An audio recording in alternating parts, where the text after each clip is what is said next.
যে আমাদের রাজ্যে 166টা বর্তমানে ফায়ার স্টেশন আছে। এছাড়া রাজ্যে আরো অতিরিক্ত 11টি ফায়ার স্টেশন আমাদের আছে, যেগুলো বিভিন্ন জায়গায়, যেখানে ফায়ার স্টেশন আমরা করতে পারিনি, কিন্তু সেখানে টেম্পোরারি আকারে প্রায় 11টা স্টেশন আমরা চাই। আপনারা জানলে খুশি হবেন যে দুর্গাপুজোর সময়, বিশেষ করে দুর্গাপুজোকে সামনে রেখে আমাদের 26 তারিখ থেকে 3 তারিখ অবধি আরো রাজ্যের 97টা ফায়ার স্টেশন টেম্পোরারি আমরা পুজোর জন্য করছি।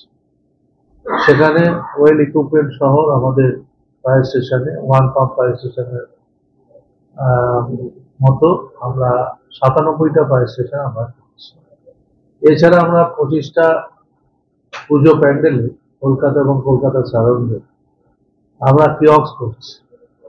সেই কিয়স্কগুলোতে আপনারা দেখবেন আমাদের মাননীয় মুখ্যমন্ত্রীর যেমন ছবি থাকবে, তার সাথে সাথে আমাদের কাজকর্ম সম্পর্কে ডেলি টু ডেলি আমরা কি কাজ করি সেটা মানুষের কাছে প্রচারের জন্য সেখানে লিফলেট থেকে শুরু করে আমাদের বিভিন্ন প্রচার মাধ্যমকে আরো শক্তিশালী, যে ফায়ার যে ডিপার্টমেন্ট, তাদের যে সতর্কতার কথাগুলো আমরা বলি মানুষকে, যে মানুষ বিপদ থেকে মুক্ত হতে পারে, তার জন্য আমরা FM রেডিওর মাধ্যমেও সচেতনতা আমরা বৃদ্ধি করছি। বিভিন্ন জায়গায় কিয়স্ক বললাম যেমন স্থাপন করছি, তথ্য শিক্ষা এবং যোগাযোগ সামগ্রী মুদ্রণ। রাজ্যের প্রত্যন্ত কোণে সচেতন বৃদ্ধির বিভাগীয় পর্যায়ে তহবিল আমরা দিচ্ছি, যে ছোট ছোট যেগুলোর মাধ্যম দিয়ে তারা এই কাজগুলো করতে পারে।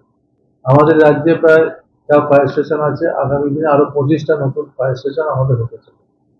আমাদের এই জেলাতেও অন্তত, যেমন পাশে বাগুইহাটি আছে, পাশে নারায়ণপুর আছে, পাশে দমদম আছে, খড়দা আছে, আমাদের টাকি হাসনাবাদ আছে, এই সমস্ত জায়গায়, তেমনি আবার অন্য ডিস্ট্রিক্ট নবান্ন থেকে শুরু করে বিভিন্ন জায়গায় আমাদের ফায়ার স্টেশন আরো হচ্ছে।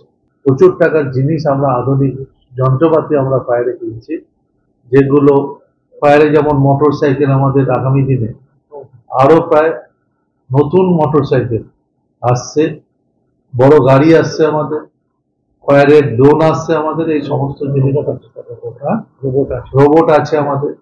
আরো দরকার হলে আরো আধুনিক যন্ত্রপাতি আমরা আগামী দিনে কিনব। ইতিমধ্যে কিছু আসা শুরু হয়েছে, আপনারা জানেন 15 ফাইন্যান্স এবং আমাদের স্টেট বাজেট থেকে আমরা প্রচুর জিনিস কিনছি। কলকাতার বুকে কালীঘাট ফায়ার স্টেশন রেডি হয়েছে, আপনারা জানেন। কিছুদিনের মধ্যে সেটা পুরনো ফায়ার স্টেশন ছিল, ওটাকে আমরা সংস্কার করেছি। আশা করছি পুজোর আগে কালীঘাট ফায়ার স্টেশন, মাননীয় মুখ্যমন্ত্রী যেদিন সময় দেবে সেই দিনই এটার উদ্বোধন হবে।